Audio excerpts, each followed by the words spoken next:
Iniciamos o 10º episódio da Coluna do Nenê em áudio e vídeo. Hoje, com uma agência que é jovem, mas faz trabalhos de gente grande, né? que acontece no mercado. Para mim é uma grande satisfação em receber uma agência que não é de Porto Alegre, mas é pertinho daqui, de Novo Hamburgo. E uma gurizada que sabe fazer. Eu não sei se o diretor de criação é guri, mas os dois donos são guris. Né? Então... Tô com moral. tô chegando botando maturidade. Mas isso foi para dar uma descontraída. Mas eu costumo não apresentar ninguém. O Juliano já sabe porque já participou no podcast meu. Então, eu vou começar pelo Gustavo. E daí o Gustavo diz quem é. Né? E aí o Fábio diz e o Juliano repete. Tá certo? Vamos nessa? Vamos nessa. Eu sou o Gustavo Hermel, eu sou diretor de estratégia e inovação da agência. Entrei como sócio da SPR há 18 anos. Faz agora em setembro. Bacana. E estamos ali vivendo na grande capital do estado, que é Novo Hamburgo, né? A capital moral. Porto Alegre é um bairro, né, de Novo Hamburgo. Porto Alegre fica na grande Novo Hamburgo. Pois bem... Porto Alegre fica na grande Novo Hamburgo. Pois bem, meu nome é Fábio, eu sou Fábio Henke, eu sou o diretor de criação da SPR, eu estou lá, vou para o 13º ano esse ano. Estamos juntos nessa batalha aí de trazer ousadia, memória, né, de construir comunicação relevante. E essa é a nossa luta do dia a dia, é tentar impor o diferente diante da mesmice, né? Esse é o nosso trabalho. Bacana. Meu nome é Juliano Heinemann, eu sou casado com a Bela, eu acho que tem que falar um pouquinho da...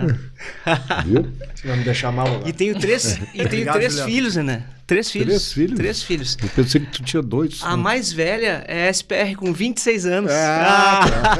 Não pode bater na mesa. O João Vitor com 16 e o Joaquim com 8. Então acertei, tem 2. É uma turma muito legal e a gente está muito feliz de estar aqui contigo, né? Gente, eu sei que vocês são diferentes, né? Eu entrevistei há pouco tempo atrás uma agência que fez 50 anos, que é a Scala, que eu acho isso um mérito incrível, estar há 50 anos no mercado de comunicação. Vocês estão há 26, exatamente um pouquinho mais da metade deles, mas também tem compromissos que vocês assumiram e que estão cumprindo e que estão fazendo as coisas acontecer. Eu sei que vocês... Eu tenho uma visão de que a SPR... Eu poderia... Se vocês disserem que eu estou errado, eu vou ficar feliz. Que é uma agência não mídia. Que é uma agência que pensa na marca, que pensa no branding, que pensa muito além da mídia. Eu acho que a gente pensa além da mídia, mas a gente entende que a mídia é muito importante para construir marca. Muito mesmo, cada vez mais. Isso é uma conversa que a gente tem muito com os clientes em cima de efetividade, né? A gente estuda muito efetividade, como se fosse uma engenharia de construção de marca, né? Tem uma certa engenharia para fazer um prédio, que não é o desenho do prédio só. O desenho ele é fundamental para tu aproximar aquele prédio dos possíveis compradores, né? Dele ser um sucesso, mas existe uma engenharia para que aquele prédio suba. Essa engenharia tem a mídia para nós como a base, né? Para que isso aconteça. Acho que sem mídia é muito... Eu nunca vi, né? A gente fazer uma marca com uma penetração, com liderança de mercado sem mídia. Eu acredito que a gente tenha... De repente, a gente está construindo essa imagem de não ser uma agência tanto da mídia, porque a gente tenta justamente ir para além da mídia, né? Entender que o que a gente tem para dizer e os cases que a gente tenta construir são cases que se constroem por si só, com a mídia suportando. Então, E demora para entrar na mídia, às vezes. A gente organiza algumas coisas antes de entrar na mídia. Muita coisa, Isso e a ao gente faz mesmo tempo. bastante. E ao mesmo tempo, a gente acredita que ideias fortes, elas são fortes por si só. Daí muitas vezes, o jeito como ela aparece no mercado pode ser para além da mídia. Usando, inclusive, as pessoas com mídia. A gente gosta de falar disso, né? O público ser uma mídia importante para o nosso cliente. Mas nunca deixando a mídia de lado. Acho que é fundamental. Até, Nenê, eu fico pensando por que tu tem essa percepção, né? Que... entender, né? A gente começa em 97 e 97 é uma época de vacas magérrimas em Novo Hamburgo, no Vale dos Sinos, que é onde a gente inicia. Né? E por isso a gente não dependia, a gente nunca dependeu da mídia, né? Como muitas agências historicamente dependem da mídia. Só que o que acontece? Com a nossa evolução, a gente cada vez mais, tecnicamente, como o Gustavo menciona, a gente entende que a mídia é fundamental. É que eu não quis dizer no sentido pejorativo, eu quis dizer no sentido de que vocês tentam fazer o cliente, eu vou usar uma palavra melhor, o anunciante se destacar melhor no mercado e ter mais ênfase no mercado com outras alternativas, entende? Eu entendi como um elogio. A partir do momento que tu interpreta que a gente é uma mídia, uma agência menos dependente da mídia, significa que a gente está buscando... Sabe por que isso? Ir além, né? Fábio, porque... Se tu não quis me elogiar, eu aceitei como elogio. Eu entendo que as agências deram um tiro no pé violento quando elas botaram o talento para a rua. Quando elas resolveram ser venenas. Quando elas resolveram ganhar dinheiro só na mídia. Daí a minha indagação, entende, Gustavo? Então, e eu sinto que a SPR não quer isso. A SPR quer o talento, quer tocar o talento, quer dizer que tem isso e que com isso pode fazer o cliente crescer. Até porque existe um momento em que o cliente percebe isso, né? Percebe que o que ela está recebendo é mídia. Então, a partir desse momento, se é isso, ela pode fazer um contato direto, inclusive. A gente precisa ter uma intermediação inteligente, criativa, a gente precisa até porque eu propor acho algo novo que ali. O futuro da mídia, e aí, Juliano, tu pode... abrindo um parênteses, o Juliano é presidente de um sindicato, que é um sindicato fortíssimo, que é o SINAP, que é o Sindicato das Agências de Propaganda. O crescimento das in-house no país é violento. E por que está crescendo? Nenê, eu acho que esse movimento das houses, das in-houses, é algo natural. Acontece com empresas que precisam estruturar o marketing e a agência, para tocar aquele dia a dia mais pesado, mais da rotina, ela tem mais dificuldade. O valor da agência, né, e eu defendo isso, é muito mais o estratégico, a grande ideia, aquela campanha maravilhosa que eventualmente uma ou outra peça até pode ser desdobrada pela equipe interna. Não tem problema nenhum ter equipe interna.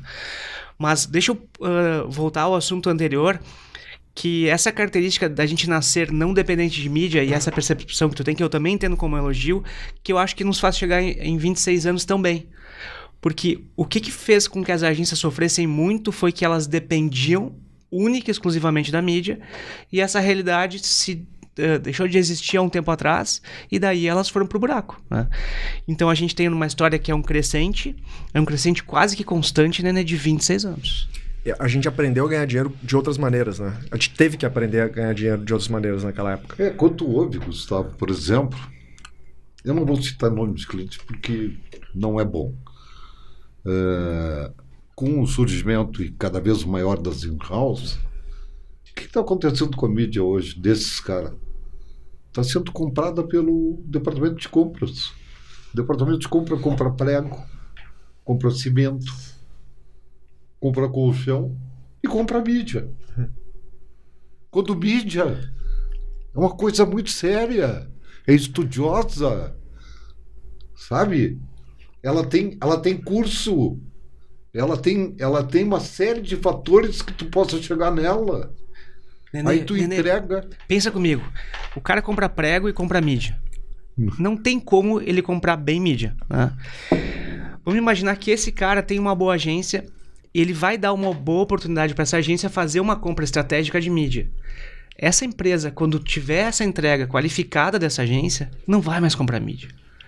Eu acho que a gente tem que começar a entender isso, que quando as agências tiverem oportunidade, elas fizerem bem os clientes vão parar de fazer isso. Eles não querem fazer isso. Para eles, isso é um estresse. Manter pessoas dentro de uma estrutura, dentro do cliente, é difícil. Eles não estão acostumados com as ferramentas, com o tipo de pessoas mais criativas, mais despojadas. Usualmente as empresas estão acostumadas com o core business dela, que é diferente do nosso. Então, eu sempre digo, as agências, quando tiverem a oportunidade de entregarem em alto nível, a gente começa a reverter essa realidade. Eu acho que as duas perguntas elas estão até interligadas, né? Se pensar o papel, a postura que nós temos diante da mídia e as in-house, elas desautomatizam um pouco esse processo, né? Então, nada contra comprar prego. Quem compra prego, tá tudo bem, né? Importante prego também. Mas o que a gente está falando é justamente isso, de ter um processo mais... uma postura mais criativa nessa intermediação, né? Não ser tão óbvio. E tem outro detalhe que eu acho que é importante, é quando a gente tem essa oportunidade de aproveitar ela, né? Porque eu acho que aí o mercado como um todo, né, ele peca pela falta de treinamento. Tu falou, tem que ter muito estudo, parará, mas aí de fato tem que ter estudo, né? E aí eu entendo um pouco o cliente quando ele entende, poxa, mas se é para entregar isso aqui... Se é para entregar isso aqui, eu vou então fazer aqui internamente, que já que não tem estudo mesmo, né? Eu faço aqui. É que tem dois fatores aí que estão... Primeiro, o desbunde de ser amigo do veículo. O cliente gosta disso, uma barbaridade. Ele se sente bacana. Fulano de tal é meu amigo. Hoje eu fui no programa do fulano de tal, espetacular, não sei o que. Hoje me convidaram para almoçar lá naquele veículo, não sei o que. Então ele se sente forte, grandão, etc. Até pelo prestígio do veículo. Tudo mais, né? Exatamente. O segundo papel mais que eu acho que é muito triste nisso aí, é que entrou um contraponto nessa relação que tu bem colocas, Juliano, que é o marketing do cliente. Tu não estava mais falando com o CEO, com o dono, como tu falava antigamente. Então, eu acho que esse marketing virou um concorrente, sabe? Tudo que tu apresenta para ele primeiro, ele diz não. Depois, ele começa a te olhar com outros olhos. Mas eu acho que esses departamentos de marketing, cara, nada contra os marketings, pelo contrário. Mas eu acho que essa figura tirou um pouco da relação, ou um pouco bastante da relação com o anunciante. Aí faz sentido evoluir um pouco esse momento, né? Porque não precisa ser assim, né? Não. Acho que não é necessário. E sobre esse ponto, eu acho que é importante a gente fazer um comentário que é o seguinte. A gente lá na agência tenta manter uma relação de parceria. Que é o seguinte, se o marketing não tem poder de dizer sim, é um problema até pro cara, ele sabe disso, né? Que é ruim pra carreira dele, que ele tem que ter poder de dizer sim. A gente se coloca como um parceiro estratégico para ajudar esse cara a ter poder de dizer sim. Com algumas ferramentas, com muito treinamento, com muita parte técnica. A gente acredita que juntos a gente vai fazer esse departamento poder dizer sim. Por quê? Porque se esse cara não consegue dizer sim, é muito ruim para nós também. Ela atrapalha toda a relação. É ruim para ele sabe que é ruim, e fica muito ruim para a agência. Então, a nossa relação com o marketing, quando ele não pode dizer sim, é de mostrar para ele que a gente é um time, né, que é parceria, e que a gente... Quantos vocês são? Oi? Quantos vocês são? 50 ou 52. Por aí. Então, tu fazer tu ajudar o cara a ser importante lá. Porque assim, ó... Vai parar de bater na mesa? Desculpa. Porque é o seguinte, ó, o cara... Eu tava rindo. Sim, eu não tinha entendido, cara. Desculpa, eu acredito... A gente acredita muito que a vida do cara tem que ser melhor que isso. Tu tá ali no marketing, que tu não pode dizer sim, é dura a vida. A gente vai ajudar o cara a poder dizer sim e a ter uma carreira legal, melhor, para ir para um lugar melhor que esse, porque talvez esse lugar não é muito bom pro cara também, né? Mas quantos entreveiros desses tu já teve? Olha, a gente já teve alguns, e a gente tem relação com os CEOs, quase que com todos os clientes. Mas é mostrar pro cara que eu não quero passar por cima do cara, mas eu vou ajudar o cara. Se eu conseguir falar com o CEO, e normalmente os marketers entendem isso, eu vou ajudar ele, porque eu tenho um poder maior, porque a gente que fez o trabalho de ir lá apresentar. Cara, deixa eu vou apresentar lá. Não, só que tu vai ver antes, a gente vai aprovar, tudo bem. Ele tá junto lá, mas a gente vai apresentar. E isso vai crescendo essa relação, o marketing vai crescendo junto, até o momento que ele tem o poder de dizer sim. E a gente fala isso pro CEO também. Eu acho que essa relação é legal da gente. Cara, o teu marketing, tu tem que dar autonomia pro cara. Se tu não der, vai ser sempre um problema. E o cara começa a te ouvir. A gente é muito da postura de não ficar reclamando. Ah, aquele marketing. Verdade. Não, o que esse marketing precisa? O que ele tá precisando de ajuda nossa? Que a gente pode pegar ele na mão e conduzir ele para que ele faça melhor. Para que ele tenha mais liberdade, mais autonomia, que ele tenha mais prestígio em relação às camadas superiores dentro da organização. E, Nenê, por incrível que pareça, isso funciona. A gente vai fazer com que o dia a dia dele seja melhor. Com medo ou sem medo? Como? Com medo ou sem medo? Sem medo nenhum. É que a gente faz isso a vida toda, daí meio que virou algo natural, assim, pra agência. Essa coisa do não se culpar, quer dizer, de não culpar os outros, eu acho que é uma coisa da cultura da agência. Por exemplo, a gente tá ganhando mal, a gente não tem valor pro cara lá. O problema é a gente. Então tem alguma coisa que a gente não consegue, a gente não tá estudando o suficiente, a gente tá indo mal pro cara não dar bola pras coisas que a gente fala. O problema é nós. Né? É nosso, a gente tem que resolver ele. Não terceirizar, sabe? Eu acho que quando tu fica só terceirizando, o problema é o cliente, o cliente tu não evolui. E eu acho que a gente tem que olhar pro nosso mercado e ver que, de fato, falta treinamento, falta estudo, falta técnica. E se a gente não fizer isso, o mercado não vai valorizar. Eu vejo como também... tudo, sabe? Eu vejo também na tua pergunta que, eventualmente, esse corte do marketing pode ser interpretado como um problema, um quebra-mola aí na fluidez do pensamento em si da marca, né? Mas eu acho que a gente também se esforça muito para dissolver um pouco essa noção de autoria, essa coisa de quem é o dono do trabalho, porque se a gente conseguir entender que a gente está lidando com algo coletivo, a gente vai conseguir fazer todo mundo lutar por com essa ideia de um time. Num paralelo com o cinema, assim, no cinema a gente sabe que uma obra cinematográfica é uma obra coletiva, né? A gente sabe disso, a gente vai alterar umas peças e a gente vai perceber diferenças, mas nunca é a entrega de uma pessoa só.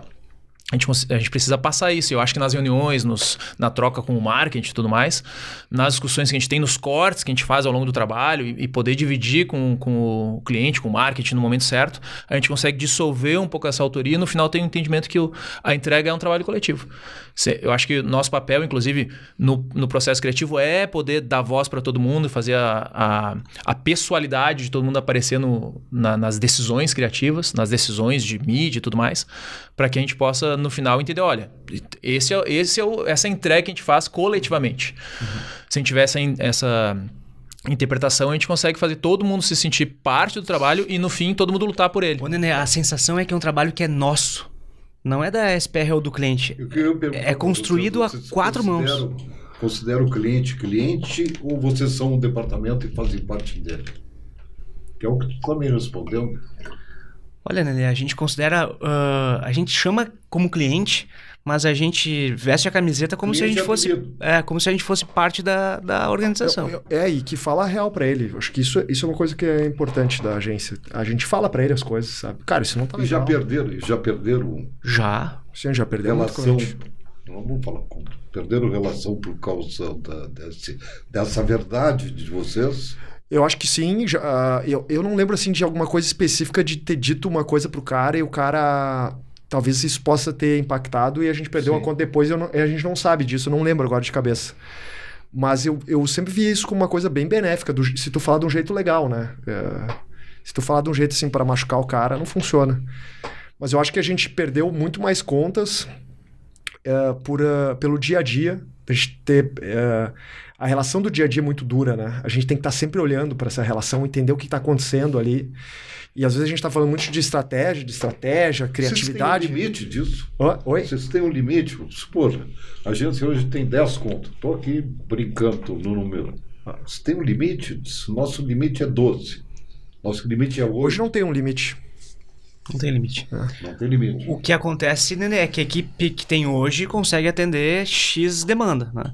Se a gente aumentar a demanda vezes 50%, a gente provavelmente, o nosso negócio é pessoas dependentes, né? Então a gente vai ter que provavelmente aumentar em 50% o número de pessoas. No entanto, Nenê, essas ferramentas de inteligência artificial que automatizam parte do processo, elas vêm numa hora muito boa, né? Por quê? Não, é interessante. Ele antecipou, tá certo? Navega comigo, né? A gente vivia no mundo que... A gente viveu isso juntos, né? TV, jornal, rádio e mídia exterior. Né? O out of home. Isso gerava uma necessidade de meia dúzia de peças, 10 peças. Né? Hoje, com os 2.000 possibilidades existentes, a gente tem que desdobrar muito mais. Isso aumentou muito a demanda das agências. E agora, graças ao bom Deus, existem ferramentas que vão nos ajudar a fazer um volume muito maior. O Fábio é um grande entusiasta disso, de realmente utilizar as ferramentas para os atalhos, mas claro, elas tendem a nos levar para caminhos mais usuais. E daí a habilidade, o talento, a criatividade vai fazer com que aquilo entre dentro do contexto maior, que é a mensagem-chave do cliente. É que, já que a gente entrou nesse assunto, que é um assunto esse assunto bacana, é bom, hein? Esse assunto aí... Esse assunto bacana.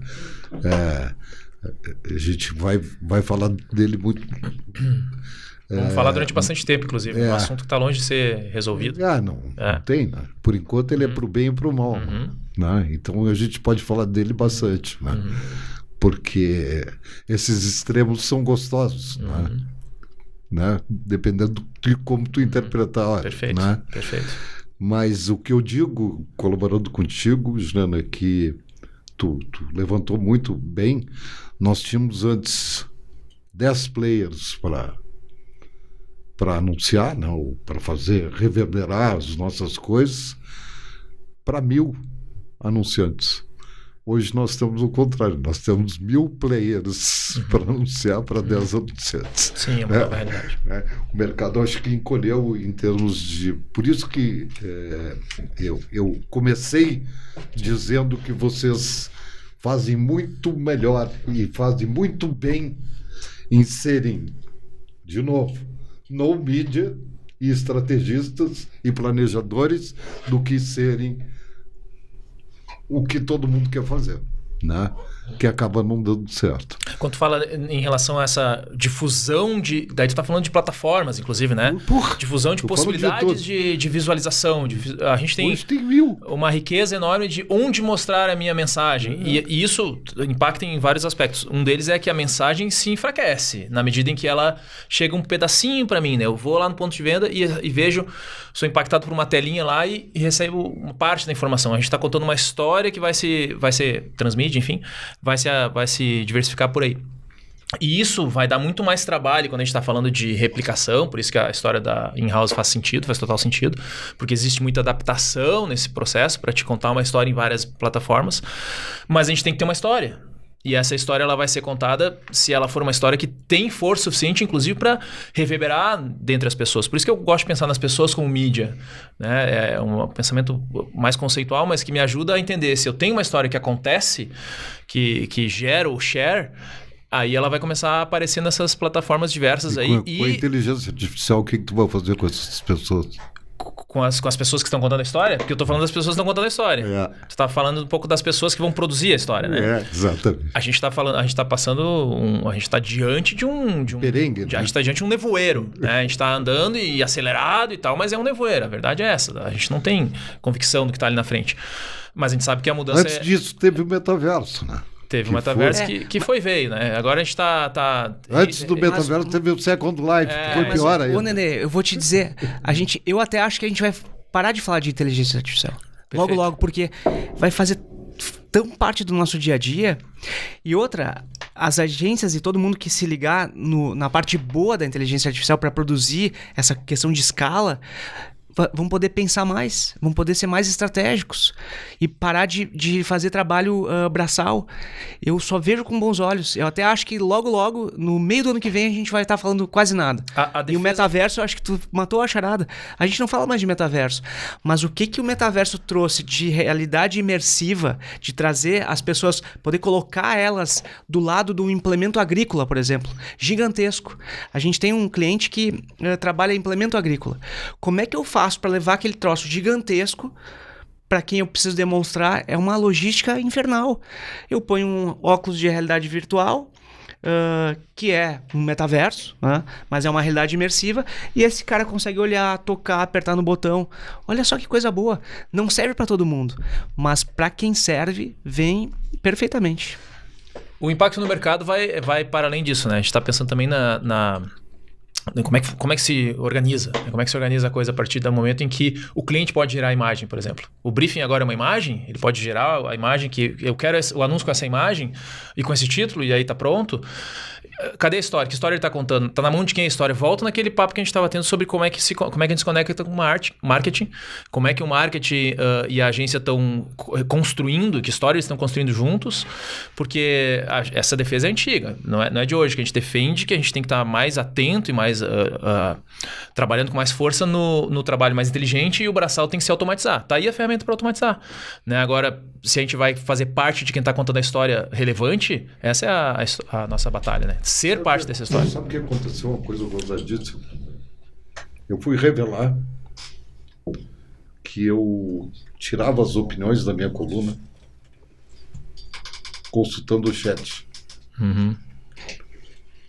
E os caras ficaram bravos comigo, disseram que nunca mais iam ler minha opinião. Não é a tua opinião, tu tá copiando? Eu digo, não, eu não tô copiando, cara. Eu tô perguntando o que eu escrevo hoje sobre milho. Aí o chat vai me dizer, olha, milho, e eu vou fazer um texto sobre ele. Agora, se vocês acham que eu estou copiando, tá tudo errado. Eu vejo, a gente pode pensar... Aí, então, os caras ficaram bravos, e não foram pessoas bestas que ficaram bravas comigo, foram pessoas que me acompanham, né? Eu digo, pá. Então, eu tenho medo disso aí também. Entende? Sim, mas a gente, como a gente falou, tem um nevoeiro aí na frente, a gente não sabe para onde é que a gente tá indo. E imagina, quem tá te julgando é alguém que não tá lá dentro do nevoeiro, tá aqui. A gente tinha um instrumento para tocar que era o teclado antes, que era onde tu escrevia ali, né? Agora tu tem um instrumento um pouco mais sofisticado que é o teclado, que já gera texto para ti, é uma ferramenta generativa. Se tu quer ir para um show assistir o cara tocar violão ou um DJ que dá o play, são shows diferentes. Eu acho que cada vez mais a gente vai ser DJ, a gente vai fazer a escolha, vai olhar para o público, vai reagir de acordo com o que está acontecendo ali. A música já está pré-setada, né? É uma interpretação diferente do que a gente está fazendo ali. Agora, vai ter um momento lá de tu tocar o teu showzinho com as cordas e tal. Só que vai ser cada vez menos raro, mais raro, mais frequente. E tu, Gustavo, o que tu acha de tudo isso? Inteligência artificial vai... Eu fico Como é que a convivência começa em casa? Como é que é isso? Uma coisa que eu tenho que me perguntou é, eu tento muito ficar focado nas questões relacionadas à marca dos clientes, né? Isso eu sei que tu é um esperto. Não, por exemplo, assim, realidade aumentada, esse tipo de coisa, eu tô ali olhando os números, né, vendo o nível, olhando a agência, olhando o nível de conhecimento de marca do cara, funil de vendas dele, onde está o problema. Eu acho que tem tanto problema as marcas, no geral, assim, ou quem quer ser marca, né, quem não são as grandes marcas, tem tanta coisa para fazer, que eu acredito em ficar focado em resolver essas questões que são básicas para tu ter uma marca futuramente. Eu acho que muitas vezes, e eu acho que não é o caso da realidade aumentada, mas ou da inteligência artificial, ou o que for, eu acho que a gente se perde muito sempre procurando o próximo hit para a gente ficar tucanado, né, usando um termo daqui, e fica ali em cima daquilo ali, saboneteando e borboleteando. Eu acho que tem coisas que a gente tem que sempre estar de olho e a gente não fica de olho. E eu acho que isso é um erro grosseiro do nosso mercado, né? A gente está sempre procurando alguma coisa, quando as coisas que a gente tem que olhar, a gente não olha. Agora, se a gente está olhando isso aqui e vai olhar outros pontos que estão, eu acho que a gente tem que fazer. Mas a gente deixa de olhar o que é básico e importante, que é fundamental, os alicerces de uma construção, esquece isso aqui. E a gente está aqui discutindo coisas que não têm relevância nenhuma para o negócio do cara. Vocês trocam informações com o mercado? Não o mercado em si, eu estou dizendo as agências que trabalham no mercado. Tu fala com teus A gente hoje fala muito. Entre aspas. Sim, isso eu acho que é uma coisa muito importante que o Sinapro fez, que foi aproximar mais as agências. A gente fala muito e a gente aprende muito com os caras. E o que a gente nota, pelo menos nas nossas andanças, assim, é que tá todo mundo muito aberto a falar, assim.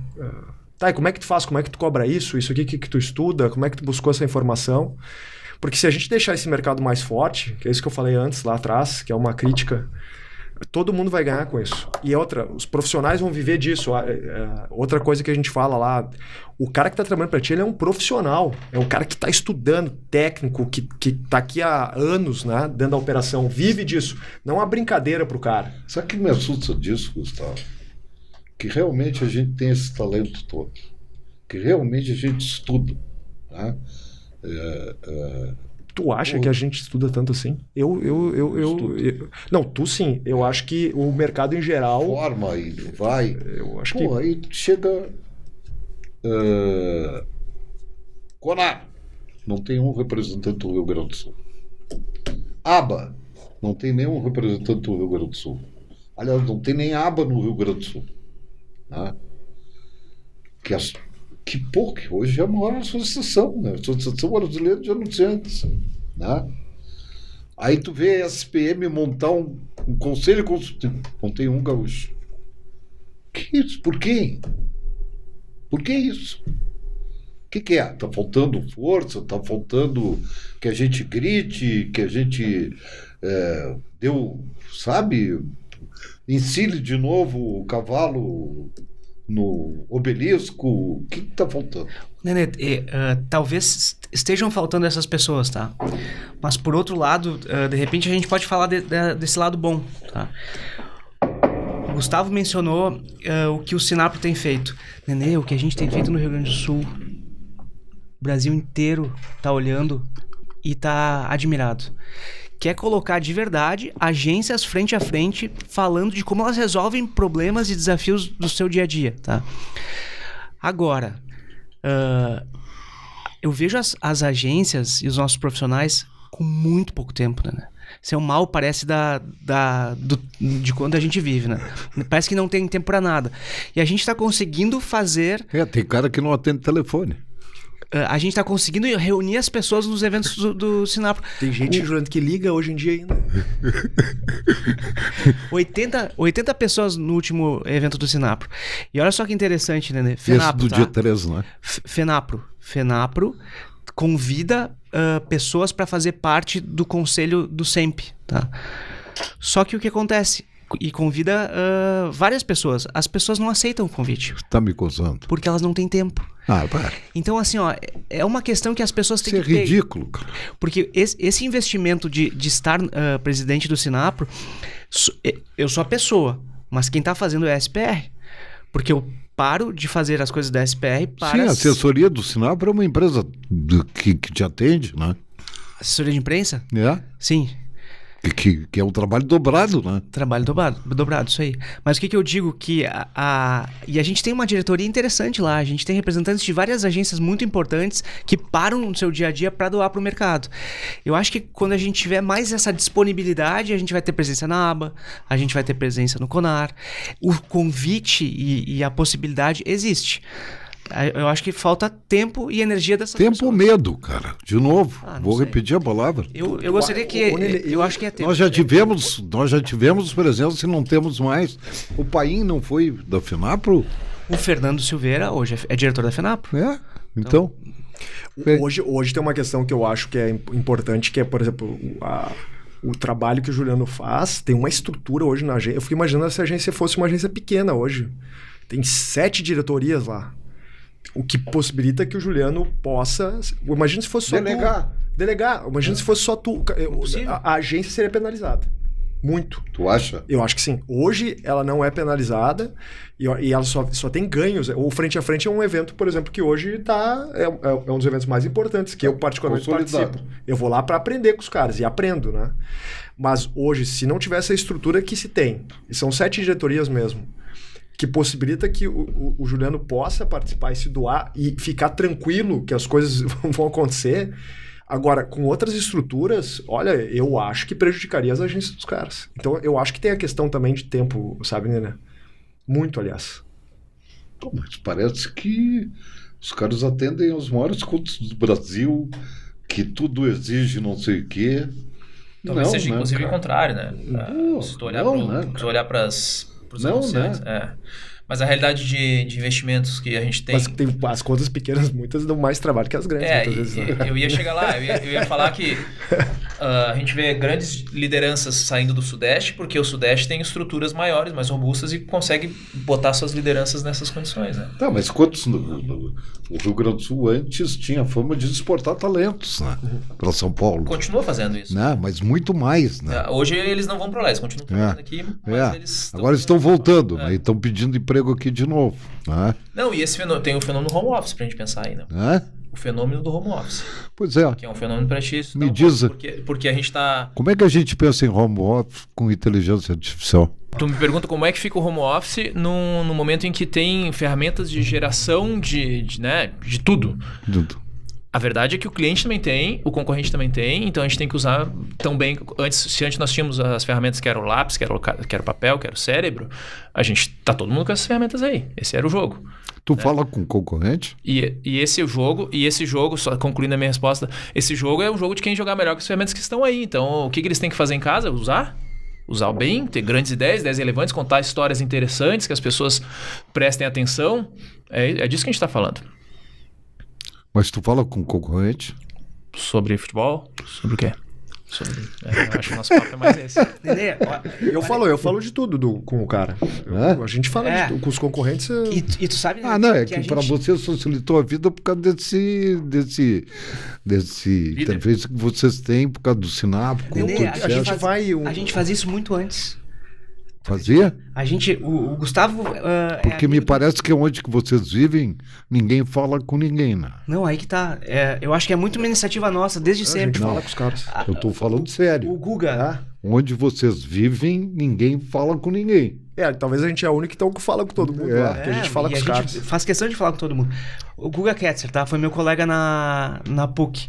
A gente foi visitar o Guga lá na Loduca. Na época da Loduca, Cara, o Guga é um cara fora de série. Nos recebeu, passou um dia com a gente, nos ensinou um monte. Gustavo tinha um amigão, Christian, lá na JWT, em São Paulo. A gente parou tudo, foi passar um dia... Christian Faria? Faria.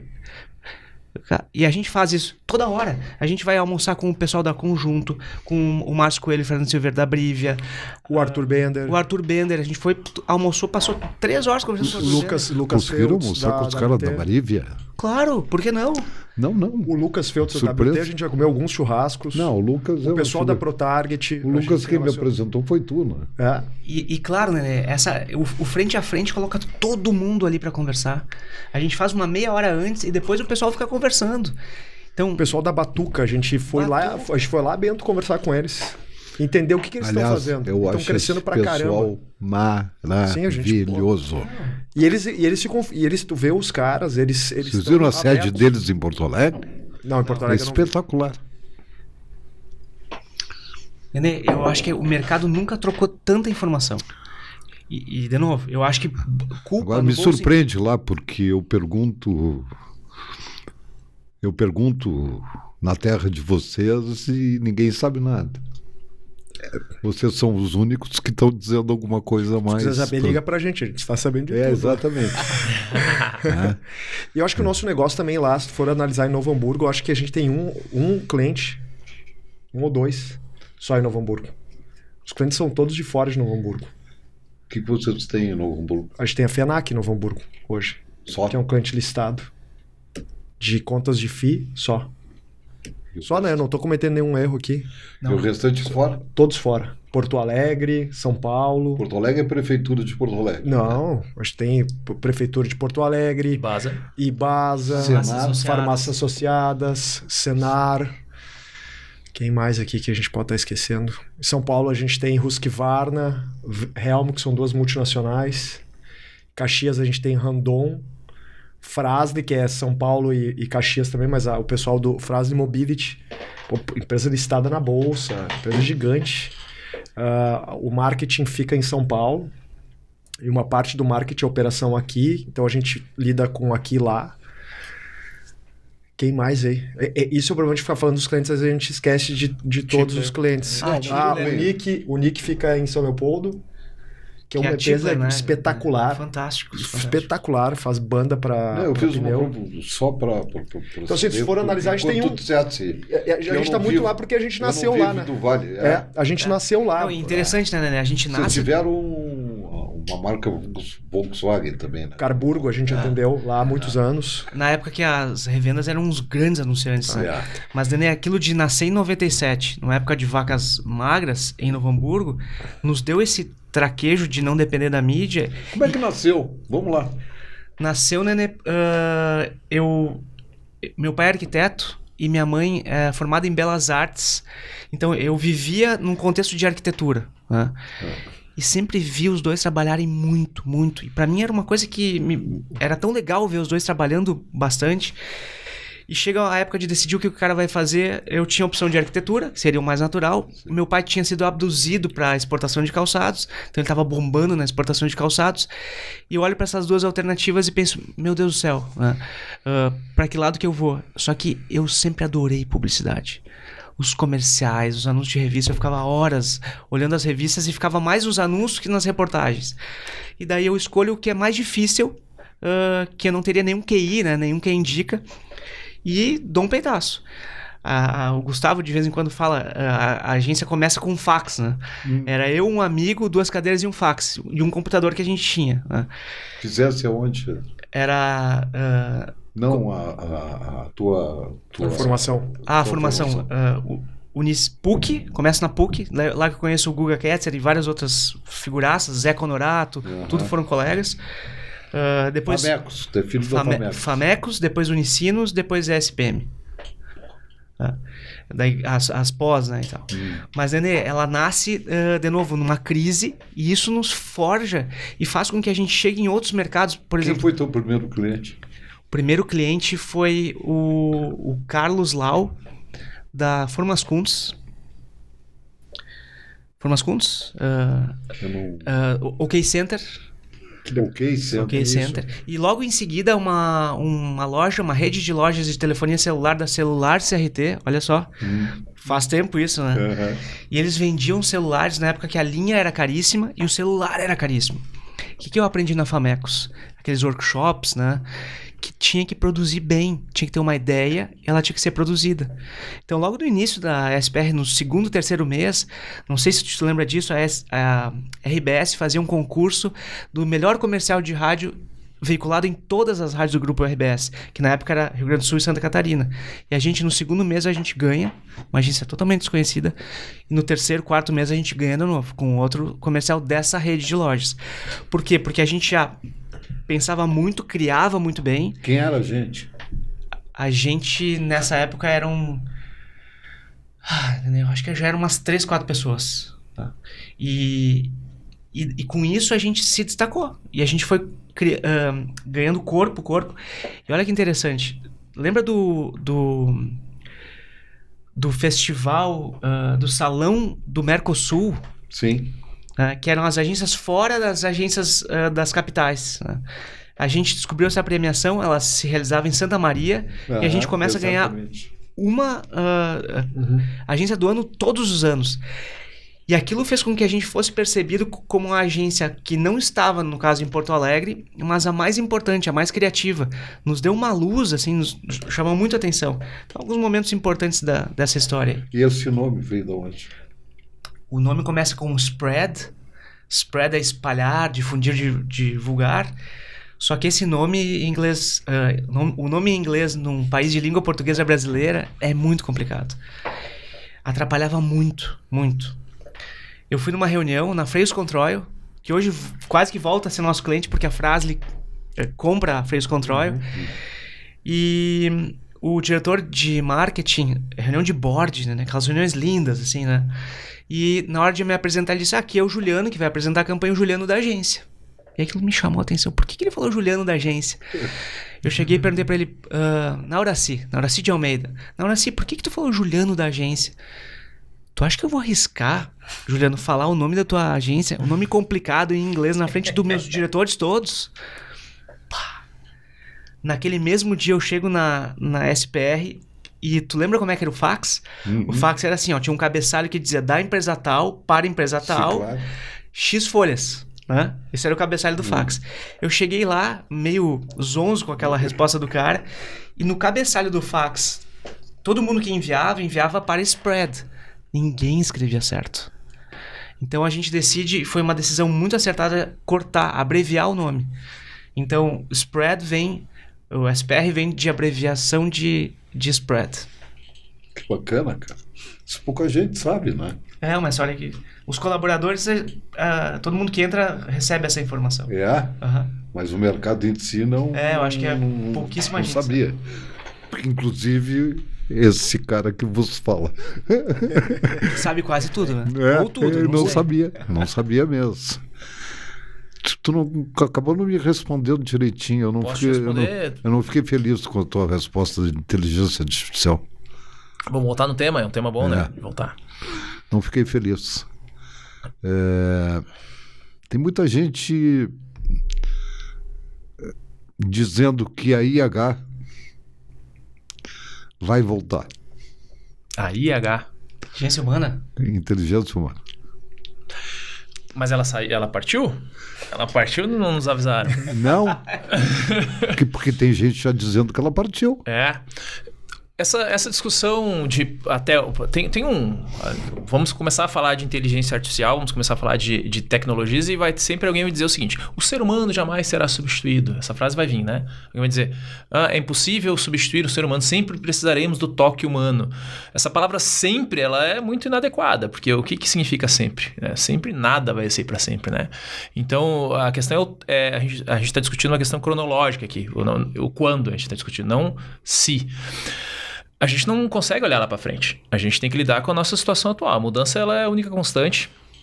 Heráclito, né? Pré-socrático, já dizia isso. Então já temos já temos essa orientação aqui na filosofia. E sabemos que a mudança está por vir. Uma de Dad Schneider. O mundo mudou bem na minha vida. Então pode ser. Mas tenho boas notícias. Vamos citar o Dad Schneider. A gente sempre tem. Para mim, essa é uma sensação constante, né? De que o problema não é que a mudança vai acontecer ou não vai acontecer. A gente só que se dói por ela. Então, a tua pergunta é: a agência humana vai voltar? O fato é que a agência existe hoje. Que mercado existe hoje? Que situação nós temos hoje? Qual é a pressa que o cliente tem? O que ele precisa? Qual é o impacto que a marca dele precisa ter? A gente tem que lidar com as ferramentas que estão aí pra gente. A verdade é que é evidente que ali na frente vai haver uma revolução em termos de organização. Cada vez menos eu vou precisar saber tocar o violão e mais vou saber ter que dar o play. Então, portanto, outros talentos serão necessários, outras análises. Tem um vídeo rolando aí que tá famoso agora, que é mostrando o Messi o tempo todo. Já viu esse vídeo? Já. O Messi olhando. É uma questão de visão, né? Então, aí tem um técnico, eles resgataram um técnico holandês que já dizia isso. Dizia, não é necessário talento, é necessário visão. Daí cruza. Então, para onde estamos indo? O timing disso é ali na frente, mas cada vez mais é visão. O que o meu cliente precisa, para onde eu oriento ele. Né? O que eu enxerguei, qual é a minha visão de jogo, para onde nós vamos. Se o texto vai ser feito por um aplicativo, se a ideia vai ser feita, eu vou rafiar ela, vou tirar uma foto e o meu celular vai fazer esse layout para mim. Que ferramenta existe hoje? Eu acho que ficar ansioso com o que vem ali na frente é bastante inútil. E essa frase que tu falou, eu acho que é o que toma muito tempo do mercado, sabe? Ficar ansioso com o que vai vir ali pra frente, como que vai ser, é perda de tempo. E a gente deixa de fazer as coisas que a gente deveria fazer. Advogado vai ser substituído por inteligência artificial? Tem gente que diz, os advogados estão ferrados. O advogado que não utilizar a inteligência artificial a seu favor vai ser substituído. O que utilizar vai bombar. Até porque, por acaso, ontem eu estava numa situação conversando com um amigo que está se separando e tal. Ele dizendo que reverteu um processo caso lá. Raro esse. Muito raro. Um processo por falta de sensibilidade do advogado da outra parte. Isso, a inteligência artificial não vai pesquisar a jurisprudência, os casos em 1 zilhão de arquivos. Isso é questão de como conduzir, sabe? De como fazer uma bela apresentação. Aqui, eu tenho com colegas 2 grandes apresentadores. Nenê, isso faz muita diferença. Gustavo vai lá e dá um show. Fábio dá um show. Entende a plateia. Eu vi a palestra dele. Sabe entender o contexto. Sabe entender o contexto. Me surpreendeu. Não te surpreendeu também? A palestra dele de Gramado? Não eu assisti. Pensei, mas Não tenho dúvida. Infelizmente eu não assisti. Mas, Nenê, isso é a sensibilidade. Não vai ter um humanoide lá na frente fazendo tão bem que nem a Sabe gente. que eu tive em Israel há pouco tempo. E só para... Essa mudança sempre existiu. Então, para mim, eu tentando te responder, o advogado de 20 anos atrás não é o mesmo de hoje. Né? Não é? E daqui 5 anos vai ser outro. Sabe que eu estive em Israel há pouco tempo e fui conhecer um centro de inovação que é o Shimon Peres. Aliás, já viu o documentário dele no Netflix? Eu acho que é espetacular o documentário. Está todo mundo indo para Israel para ver as startups, as inovações. A Globo está indo para lá, está fazendo muita coisa de lá. A RBS esteve lá agora. O Instituto Caldeira está levando uma delegação para lá e tal. E eu estive lá e fiquei numa imersão de 3 horas e 40 minutos, vendo, inclusive, os 3Ds da vida, a nova carne artificial, todas... E tudo que está dentro do novo, né? Do que a gente está vivendo por aí. Mas ele termina com uma coisa, por isso que eu te fiz a pergunta do IH. Ele termina com uma coisa espetacular. O centro, o Instituto Shimon Peres, fica onde era um antigo hospital, na parte velha de Tel Aviv, que abrigava feridos de guerra, tanto árabes como judeus. E todas as tardes, ele como ministro, cara que pregou a paz e que ganhou o Prêmio Nobel de Paz, todas as tardes ele pegava uma bola. Aqueles caras que estavam se recuperando, tanto do lado árabe como do lado judeu, ele ia jogar futebol com eles. E nesse futebol não tinha juiz, não tinha ninguém que dissesse foi falta, foi pênalti, foi gol, não foi gol, sai expulso porque tu deu nesse cara. Não tinha. Consciência dos caras que jogavam tinha que ser comandados por eles. E com isso ele disse, com esses momentos eu consegui construir um pouco da paz, né? Conscientizando os homens, né, de que eles podem se entender. O poder da troca. Sem ter um árbitro. Sem ter ninguém que os diga, faz. Para de dar pontapé. Não foi gol. Foi mão. Não. Cada um dizia o que estava fazendo de errado ou o que estava fazendo de certo. Perfeito. O River fez isso. É emocionante o final. É realmente emocionante. E aí tem a bola. Quando termina, os caras nos mostram a bola. Uma das bolas que ele jogava, que está toda com aquele couro. Bonito. Nossa, que legal. Espetacular. E eu tô, até para dizer para vocês assim, em primeira mão, eu tô me esforçando muito para levar uma delegação daqui para lá. Estou conversando com a embaixada israelense, estou conversando. Eu acho que se tem um segmento que pode fazer ver o que está sendo feito, não de um lado só, dos dois lados, é o da comunicação e não do jornalismo. Porque, infelizmente, o jornalista não está dizendo mais a verdade. Entende? E a comunicação faz a verdade. Se tem um segmento que diz a verdade, somos nós. Né? Porque tu não pode mentir que sai 20, né? E o cliente vai lá e está 35, né? Né? Agora, tu pode dizer numa notícia que mataram 500 e na realidade só mataram 100. Né?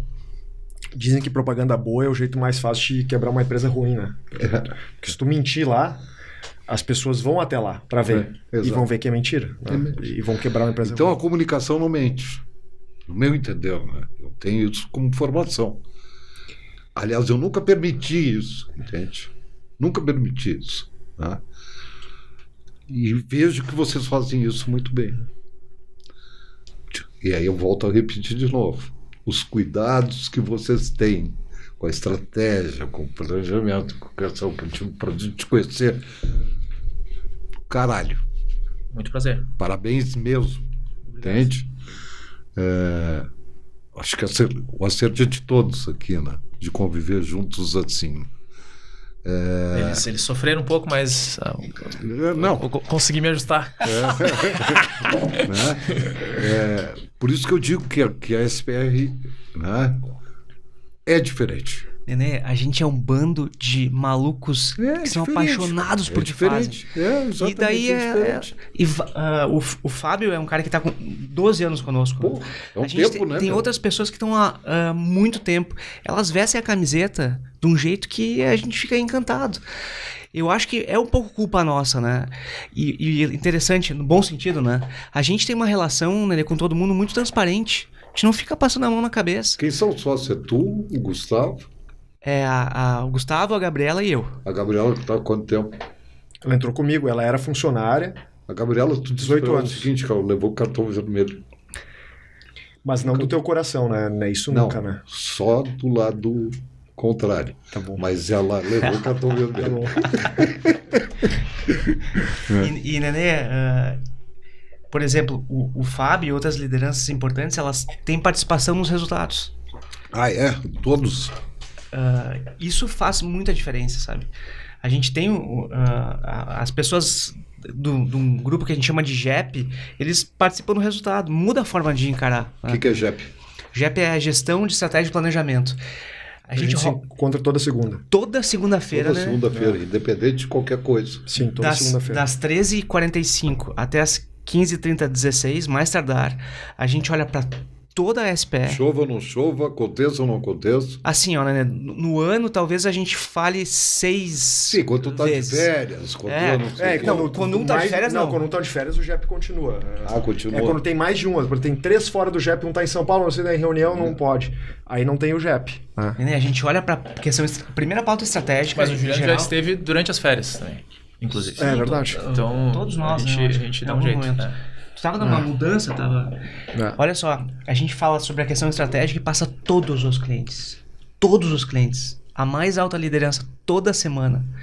Entendeu? A gente tá O que já foi passado pela manhã, todos os clientes, com a equipe. E aí esse material é passado à tarde de novo. Pro JEP.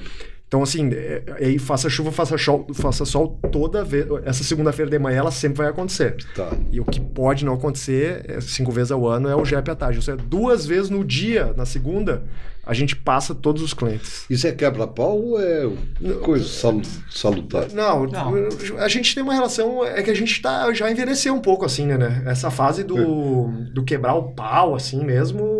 Passou, a gente foi evoluindo, melhorando, né? Mas, Nenê, de novo, a gente diz o que tem que ser dito. A gente cobra um ao outro e não tem frescura, não tem melindre.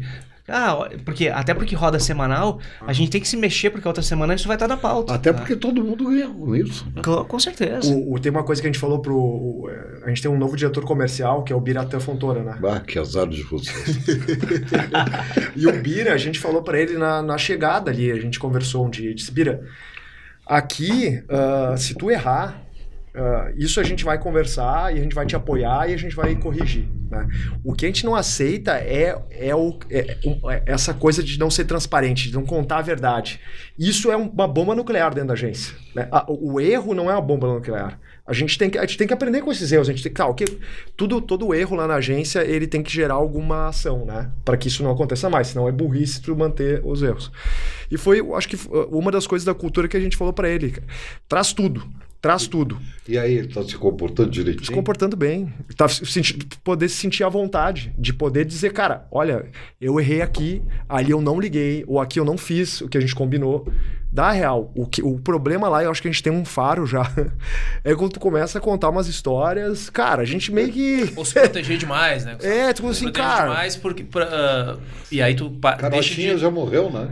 Tu pega assim já, né? Nenê, mas quando a gente fala de ousadia, quando a gente fala de criatividade, né, passa por aí. Porque se tu te protege demais, se tu tem muito medo de errar, por que tu vai experimentar, né? E a gente precisa disso. É o nosso combustível, a experimentação. Então passa por todos os processos. E esse é um problema. As contas de vocês são muito técnicas hoje, né? Então exige mais. Ô, Nenê, e isso a gente leva inclusive para os clientes. A gente usa uma analogia lá na SPR que a Georgia, que é a diretora de operações, ela sempre passa quando começa um contrato. Que é o seguinte, a gente vai jogar cliente e agência frescobol. Como é que é o frescobol? Eu tô na tua frente, eu vou tentar dar a bola o máximo possível na tua mão. Só que vai ter um momento que, eventualmente, eu vou errar. Isso vai ser um desconforto pra ti, né? Tu vai ter que se espichar, se atirar e tentar colocar na minha mão de novo. Eu vou errar de vez em quando e tu vai errar de vez em quando. Quando tu errar, cliente, um prazo que tu poderia ter passado antes, uma tarefa que tu não passou, ou surgiu um imprevisto, a gente vai se empenhar muito para resolver. Só que o outro lado, que é o lado da agência, também pode errar. E a gente vai dizer, gente, a gente pisou na bola. A gente orienta toda a equipe dizendo, gente, a gente realmente pisou na bola. E errar é humano. Insistir no erro é burrice, né? Por isso que a gente fala, tem que logo gerar uma ação. E daí a gente começa uma relação que um ajuda o outro. E a gente vai ficar trocando bola. Nossa relação com os nossos clientes é de longa data. Por quê? Porque os dois estão empenhados em largar a bola na mão do outro. Ninguém quer ferrar com ninguém. E não somos rivais, né? Isso, tentar dizer bem do início, assim, porque muitas vezes acontece isso, já entra ali, sabe? Parece que é uma rivalidade entre as duas partes. Cara, a gente não pode ser, senão a gente não vai fazer um trabalho legal, né? Não vai fazer nunca. Não vai fazer um trabalho legal. Eu nunca vi, assim, com essa rivalidade, tu conseguir fazer bons trabalhos. Tu não faz. Tipo, um trabalho e tu mata a equipe, né? Porque o publicitário tem um negócio que a gente valoriza muito, a gente fala para os clientes que se tem um cara que gosta da profissão, é publicitário. Porque você não faria isso, porque é duro mesmo, né? Não é um trabalho fácil. Então, tu tem uma equipe lá que curte o que faz, que gosta e que se preocupa contigo. Vê o cara trabalhando de noite. Não é próximo que tu vê os caras assim, trabalhando de noite e ganhando mal, né? Que sempre foi... A publicidade se construiu assim, né? Muito cara ganhando mal, vivendo noite e tentando fazer pelo cliente e tal. Tem essa cultura, né? Que hoje melhorou muito, essa coisa de trabalhar de noite. A gente nunca teve muito isso, porque acho que é porque a gente é muito da manhã. Mas tu vê o cara preocupado. Aí quando tu começa a ter essa relação... Tem a mania que o Novo Hamburguês tem lá de 7 horas da manhã, não? Não, a gente começa às 8h30. Mas eles começam a ser por causa das fábricas, né? Mas isso eu acho que é algo do passado, né? É algo do passado, não tem. Mas muito a indústria sim, né? A indústria sim. A indústria sim. Caxias, né? Caxias, a indústria é o mesmo horário, né? Mas a agência começa às 8h30. E essa questão de tu ter uma equipe que se dedique e tu conseguir usar isso a teu favor, a gente tenta falar isso pro cliente. Cara, usa isso a teu favor. Tu tem uns caras que estão ali loucos pra te ajudar. Se tu falar assim com eles, dessa maneira que tu colocou aqui, cara, tu vai perder os caras em um mês. Eles vão fazer o normal pra ti, o básico. Aí que tá o ponto. A entrega tu faz, mas tu precisa entregar para além do normal, né? E por que tu vai... Porque uma entrega para além do normal, existe uma entrega pessoal. Exige uma entrega pessoal. Por que tu vai fazer uma entrega pessoal se tu sabe que lá na ponta o cliente nem quer isso, né? Então a gente precisa fazer o cliente perceber que é isso que vai fazer diferença e o cliente valorizar isso, né? Ele precisa valorizar, ele precisa entender. E assim tu vai ter desse lado de cá o time brigando para isso, né? Gurizada, foi maravilhoso. Obrigado. Mas o tempo passa, né? Pode bater na mesa? Então, eu vou deixar, olha aí. Vamos aqui, ó. Vou deixar que vocês digam alguma coisa, mas antes para dar as despedidas. Aí, um brinde. E essas canecas são um presente na coluna de vocês. Obrigado, para cada um de vocês. Muito obrigado. Falei Aliás, que tu tá ganhando a segunda, né, Fabiano? Uma pra cada filho, né? Tá vendendo. Faz um garage sale, canecas do Nenê. Não, e azul e branco ainda pro azar. Cara. Que coisa linda, né? Daí é noia, né? Então, é isso, gente. Isso aí, Nenê. Muito obrigado mesmo.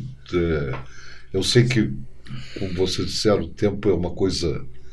Mas só vim de Novo Hamburgo até aqui, etc, etc. Estar presente com a gente foi uma satisfação incrível. E eu tenho certeza que muita gente vai gostar daquilo que vai ver, porque vai conhecer um pouco da história de vocês. Legal. Principalmente, troço bacana que eu fiquei aprendendo, que foi a origem do nome. Que foi espetacular. Muito bom. E o modo que vocês trabalham. Então, gente...